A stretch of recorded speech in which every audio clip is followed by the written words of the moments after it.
video about SMMware. Today we will discuss SMMware's integration with Sign Now, a leading provider of online signatures, enabling your clients to legally sign quotes you've created in SMMware. For a general overview of SMMware, please see our introductory video at our YouTube channel, youtube.com/SMMware, or just search your YouTube app for SMMware. Okay, let's begin. Starting here on the home page of SMMware, go to Admin, Settings. We're going to edit Section 1, Basic Settings. Go down to the very last item, the one that says, should SMMware integrate with eSigning? And change that from a no to a yes, and hit Save. The next thing we're going to do is go to the Subscription Manager, where you can purchase a package of signature requests. Each document that you invite people to sign in SMMware requires a signature request. So you do not require a signature request for every person who's signing, just one for the document overall. In addition to making purchases, you can also set up auto-renew for the various levels. Just above that section in the upper right, you can see how many signature requests you have remaining. Once you have some signature requests, the next thing we can talk about is how to let SMMware know who needs to sign your documents. What we're going to do right now is look at the settings, go down to the default for the legal block, and look at some of the possibilities. The tags in SMMware for eSigning start with the square bracket followed by the word eSign and a colon. After that comes a name. After that comes the word via, V-I-A, with a colon, as in contact somebody via this method. After that can come various things. You can have an email address. You can also have a phone number, in which case someone will get a text message. They can follow the link in the text message in order to complete the signing process.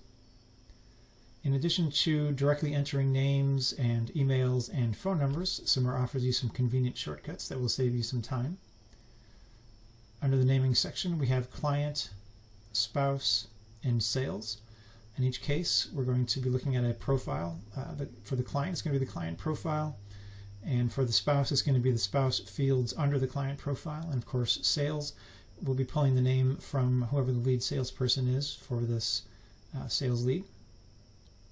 And if you are using a shortcut for the name section, then you may also use a shortcut for the via section. The possibilities are email, in which case it will pull the email address either from the client profile or the sales lead or the salesperson's profile. And similarly for phone 1 or phone 2, could be pulling it from the client profile or from the salesperson's profile.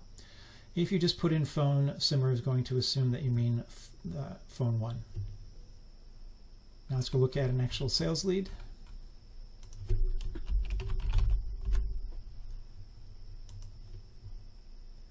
And here we have a quote. We scroll down in the quote. We can see that in the legal section that we have 2 signatures where we directly entered a name and email address. Now that eSigning is activated, we have a new button. Just simply says eSign. So we're going to submit this quote to the eSigning process.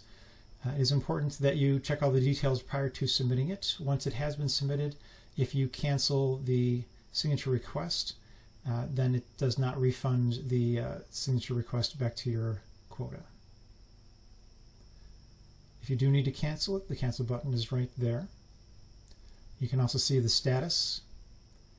So at this point in time, people have been invited, and here are the people who have been invited. I'm pull in Gmail now.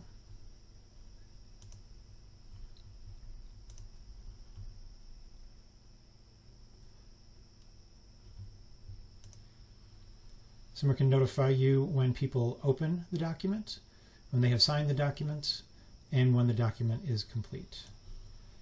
If we go back into SMMware, close the quote and look at it again, we can now see that one person has opened it, and the status of the document overall is that it has been opened. Go ahead and pull in Gmail one more time. And we'll actually go ahead and sign this.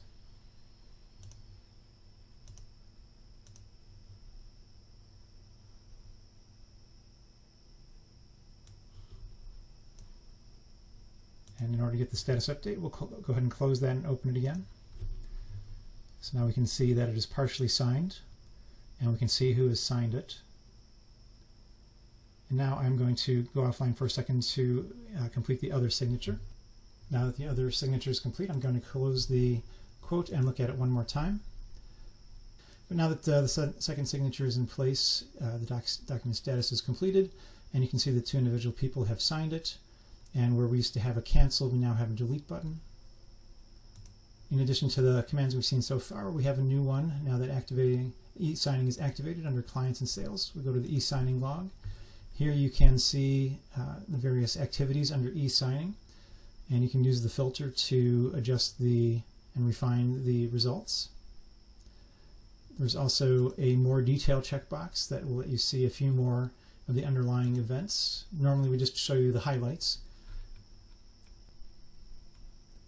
So you can see things like that, the fact that after we have completed the document, we download a fresh copy so that you can look at it.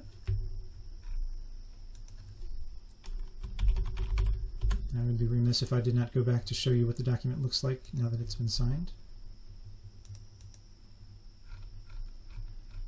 And there you can see the signatures and the dates. I would point out when we originally had the document, prior to sending it to eSigning, we had fields for the name and how they're going to be contacted. We did not have an explicit date field, but every signature has to have a date with it, so SMMware automatically adds a date field for you. And that completes our introduction to eSigning within SMMware.